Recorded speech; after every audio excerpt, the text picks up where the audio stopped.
भाभी ने कहा, भिखारी हो बाहर निकलो। लेकिन जब जेठ ने बैग से 5 करोड़ कैश और दुकान के कागज निकाले तो भाभी पैरों में गिरकर रोने लगी। दोस्तों, बनारस के सबसे पॉश इलाके में स्थित राजघराना ज्वेलर्स की चमक धमक देखते ही बनती थी। कांच की दीवारों के पीछे सोने और हीरो के हार ऐसे चमक रहे थे मानो आसमान से तारे तोड़कर सजा दिए गए हों। वातानुकूलित शोरूम के भीतर शहर के बड़े बड़े सेठ और रईसजादे बैठे थे। वहां की हवा में भी इत्र और अमीरी की महक थी। तभी उस शोरूम का भारी कांच का दरवाजा खुला और एक अधेड़ उम्र का व्यक्ति अंदर दाखिल हुआ। नाम था माधव, उम्र करीब 55 साल, सिर पर एक पुराना सा गमछा, बदन पर एक मटमैली धोती और पैरों में हवाई चप्पल जिस पर खेत की मिट्टी अभी भी सूखी हुई थी। माधव ने जैसे ही अपनी मिट्टी सने कदमों से उस संगमरमर के फर्श पर कदम रखा, वहां मौजूद सुरक्षाकर्मी तुरंत उसकी तरफ लपका। लेकिन सुरक्षाकर्मी से पहले शोरूम के बीचों बीच खड़ी कामिनी की नजर उन पर पड़ी। कामिनी, जो इस शोरूम की मालकिन थी और शहर की जानी मानी सोशलाइट मानी जाती थी। उसके बदन पर रेशमी साड़ी थी और गले में भारी डायमंड नेकलेस। माधव को देखते ही कामिनी के चेहरे पर नफरत के भाव तैर गए। उसने अपने हाथ में पकड़ी हुई फाइल जोर से टेबल पर पटकी और चिल्लाई, अरे तुम यहाँ अंदर कैसे आ गए? गार्ड गार्ड कहाँ मर गए सबके सब? माधव ने सब सकपकाते हुए अपनी धोती ठीक की और एक विनम्र मुस्कान के साथ कहा, कामिनी बहू, मैं हूँ तुम्हारा जेठ माधव, पहचाना नहीं का? कामिनी तेज आवाज से चलकर माधव के पास आई और उसे ऊपर से नीचे तक घृणा से देखते हुए बोली, पहचान तो उसी दिन लिया था बाबूजी, जिस दिन तुमने बंटवारे के वो गांव की बंजर जमीन रखी थी और मेरे पति ने शहर का ये कारोबार चुना था। लेकिन मुझे लगा नहीं था कि तुम्हारी हालत इतनी गिर जाएगी कि तुम मेरे शोरूम में भीख मांगने चले आओगे। शोरूम में सन्नाटा छा गया। सारे ग्राहक और कर्मचारी कामिनी और माधव की तरफ देखने लगे। माधव का चेहरा शर्म से लाल नहीं हुआ, बल्कि उनकी आंखों में एक अजीब सी शांति थी। उन्होंने धीमे स्वर में कहा, बहू, मैं भीख मांगने नहीं, मेरी बेटी यानी तुम्हारी भतीजी गुड़िया की शादी तय हो गई है, बस उसके लिए कुछ जेवर। कामिनी ने उसकी बात बीच में ही काट दी और जोर से हंसी, जेवर तुम? अरे माधव बाबू, यहाँ एक अंगूठी की कीमत भी तुम्हारे साल भर की फसल से ज्यादा है। तुम क्या खरीदोगे? और अगर शादी का न्योता देने आए हो और लिफाफे की उम्मीद रख रहे हो तो भूल जाओ, मेरे पास फालतू लुटाने के लिए पैसे नहीं है। जाओ बाहर निकलो यहाँ से, मेरे वीआईपी ग्राहकों को बदबू आ रही है। माधव ने एक गहरी सांस ली। उनकी आंखों के सामने अतीत का वो मंजर घूम गया जब उनके छोटे भाई सुरेश और कामिनी की शादी हुई थी। तब माधव ने ही अपने माँ के कंगन बेचकर कामिनी का गृह प्रवेश करवाया था। लेकिन शहर की हवा लगते ही सुरेश और कामिनी बदल गए थे। वे गांव और माधव को भूल चुके थे।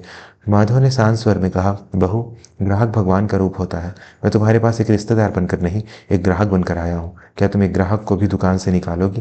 कामिनी का गुस्सा 7वें आसमान पर पहुंच गया। उसे लगा कि यह गंदा सा आदमी उसकी प्रतिष्ठा मिट्टी में मिला रहा है। उसने चिल्लाकर कहा, ग्राहक होने के लिए जेब में पैसा होना चाहिए, मिट्टी नहीं। गार्ड, इसे अभी धक्के मारकर बाहर निकालो और खबरदार जो दोबारा इस शोरूम के आसपास भी दिखाई दिए। दो हट्टे कट्टे सुरक्षाकर्मी माधव की ओर बढ़े और उनका हाथ पकड़ लिया। दोस्तों, कहानी में आगे बढ़ने से पहले अगर आप भी मानते हैं कि इंसान की पहचान उसके कपड़ों से नहीं, उसके संस्कारों से होती है, तो हमारे चैनल सच्ची कहानियों को अभी सब्सक्राइब कर लें, ताकि ऐसी ही दिल छू लेने वाली कहानियां आप तक पहुंचती रहें। माधव ने अपना हाथ झटक लिया। उनकी आंखों में अब याचना नहीं बल्कि एक चेतावनी थी।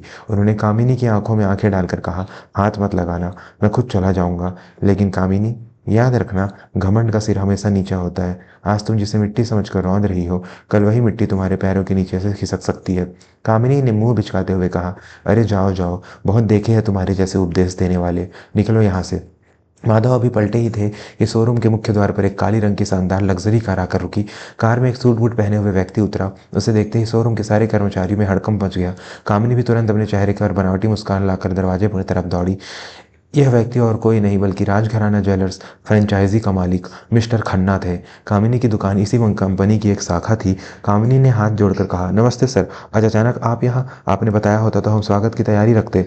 लेकिन मिस्टर खन्ना ने कामिनी की तरफ देखा तक नहीं। उसकी नज़र सीधे दरवाजे के पास खड़े माधव पर टिकी थी। खन्ना के चेहरे का रंग उड़ गया। वो लगभग दौड़ते हुए माधव के पास पहुंचे और सबके सामने, जी हाँ, सबके सामने उस मैले हुए कपड़े पहने किसान के पैरों में झुक गए। पूरे शोरूम में जैसे सांप सूंघ गया हो। कामिनी की आंखें फटी की फटी रह गई। मिस्टर खन्ना ने माधव के पैर छूकर कहा, मालिक, आप यहाँ और इस हालत में खड़े हैं? आपने मुझे फ़ोन क्यों नहीं किया? मैं खुद गाड़ी भेजता आपको लेने के लिए। माधव ने खन्ना के कंधे पर हाथ रखा और मुस्कुराए, अरे खन्ना जी, मैं तो बस अपनी बेटी की शादी के लिए कुछ खरीदारी करने आया था। सोचा अपनी ही दुकान है तो यहीं से ले लूँ, पर यहाँ तो मुझे अंदर आने की इजाज़त नहीं मिली। कामिनी के पैरों तले जमीन खिसक गई। उसने हकलाते हुए खन्ना से पूछा, सर सर, आप इन्हें मालिक क्यों कह रहे हैं? ये तो मेरे जेठ हैं, गाँव में खेती करते हैं इनके पास तो। खन्ना ने कामिनी को घूर कर देखा और कड़क आवाज में बोले, श्रीमती कामिनी, आपको शायद पता नहीं है, आप जिस इमारत में ये शोरूम चला रही हैं वो पूरी की पूरी जमीन और ये 5 मंजिला कॉम्प्लेक्स माधव बाबू का है। और तो और हमारी कंपनी राजघराना ज्वेलर्स में 40% की हिस्सेदारी है। वो गुप्त निवेशक कोई और नहीं, माधव बाबू ही हैं। बनारस में हाईवे के किनारे जो इनकी बंजर जमीन थी, आज वहाँ सरकार ने करोड़ों का मुआवजा दिया है और इन्होंने वो सारा पैसा समझदारी से निवेश किया है। आज ये इस शहर के सबसे बड़ी जमींदारों में से एक है। कामिनी के कानों में जैसे किसी ने पिघला हुआ शीशा डाल दिया हो। उसे चक्कर आने लगा। वह दीवार की सहारा लेकर खड़ी रह गई। जिस जेठ को उसने भिखारी समझकर धक्के मारे थे, असल में वह इस पूरी जगह का मालिक था। माधव ने अपनी पुरानी सी थैली में हाथ डाला और उसमें से नोटों की गड्डियां निकालकर कांच के काउंटर पर रख दी। फिर एक पीला लिफाफा निकाला। माधव की आवाज़ अब शोरूम में गूंज रही थी। कामिनी, मैं यहाँ रिश्तेदारी निभाने आया था। सोचा था कि अगर तुम एक गिलास पानी भी प्यार से पूछ लोगी तो ये 5 करोड़ के ज्वेलर मैं तुम्हारी ही दुकान से खरीदूंगा, ताकि तुम्हें मुनाफा हो। और ये, उन्होंने पीले लिफाफे की तरफ इशारा किया, ये इस दुकान की लीज रिन्यूअल किराए का समझौता के कागज हैं। अगले महीने तुम्हारा एग्रीमेंट खत्म हो रहा है। मैं इसे बिना किराए बढ़ाए अगले 10 साल के लिए बढ़ाने आया था। कामिनी की आंखों से आंसुओं की धार बह निकली। वह दौड़कर माधव के पैरों में गिर पड़ी। बाबूजी, मुझे माफ़ कर दीजिए, मुझसे बहुत बड़ी गलती हो गई। मेरी आंखों पर अहंकार की पट्टी बंधी थी, मुझे नहीं पता था कि। माधव ने अपने पैर पीछे हटा लिए। उन्होंने खन्ना की ओर देखा और कहा, खन्ना जी, मुझे शोरूम में अब एक सुई भी नहीं चाहिए। और रही बात लीज की, माधव ने वह पीला लिफाफा उठाया और सबके सामने उसे फाड़कर हवा में उड़ा दिया। अहंकारी लोगों के साथ व्यापार करना मेरे वसूलों के खिलाफ है। कामिनी, तुम्हारे पास दुकान खाली करने के लिए 1 महीने का वक्त है। जिस दौलत पर तुम्हें इतना नाज था, आज वही दौलत तुमसे छीन रही है, क्योंकि तुमने रिश्ते की कदर करना नहीं सीखा। कामिनी फूट फूट कर रो रही थी। बाबूजी, ऐसा मत कीजिए, हम बर्बाद हो जाएंगे। सुरेश जी को पता चलेगा तो वो मुझे घर से निकाल देंगे। हमारी इज्जत, हमारा समाज में नाम, सब खत्म हो जाएगा। माधव ने दरवाजे की तरफ कदम बढ़ाया और रुके। उन्होंने पीछे मुड़कर देखा, जहाँ कामिनी जमीन पर बैठकर रो रही थी। दोस्तों, कहानी के इस मोड़ पर आपको क्या लगता है? क्या माधव को कामिनी को माफ़ कर देना चाहिए या घमंडी को उसकी सज़ा मिलनी ही चाहिए? कमेंट करके ज़रूर बताएं। और हाँ, अगर कहानी पसंद आ रही है तो वीडियो को लाइक करना न भूलें। माधव का दिल पसीज गया। आखिर वह घर का बड़ा बेटा था। उसने एक गहरी सांस ली। वह वापस मुड़ा और कामिनी के पास गया। उसने अपनी जेब में एक साधारण सा चेक निकाला और टेबल पर रख दिया। कामिनी, मैं तुम्हें बर्बाद नहीं करना चाहता, क्योंकि तुम मेरे छोटे भाई की पत्नी हो।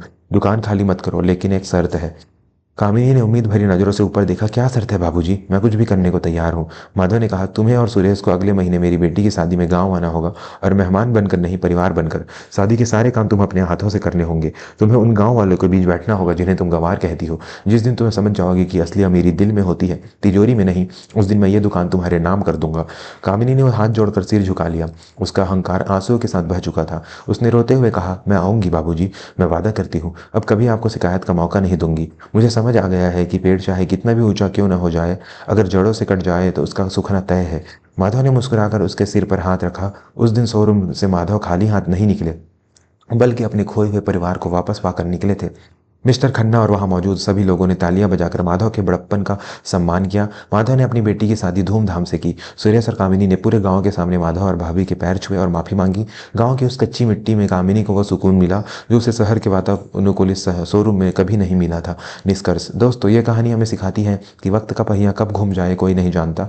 कभी भी किसी को अपने उसके कपड़ों या आज के हालत से नहीं आंकना चाहिए। आज जो राजा है कल रंक हो सकता है, और जो आज फकीर है कल उसके हाथ में बादशाहत हो सकती है। सबसे बड़ी दौलत हमारे रिश्ते और हमारे संस्कार है। अहंकार मनुष्य का सबसे बड़ा शत्रु है, जो उसे अपनों से दूर कर देता है। अगर इस कहानी ने आपके दिल को छुआ है तो अपने परिवार और दोस्तों के साथ इसे जरूर शेयर करें। क्या पता आपकी एक शेयर किसी के टूटे हुए रिश्ते को जोड़ने का काम कर दे।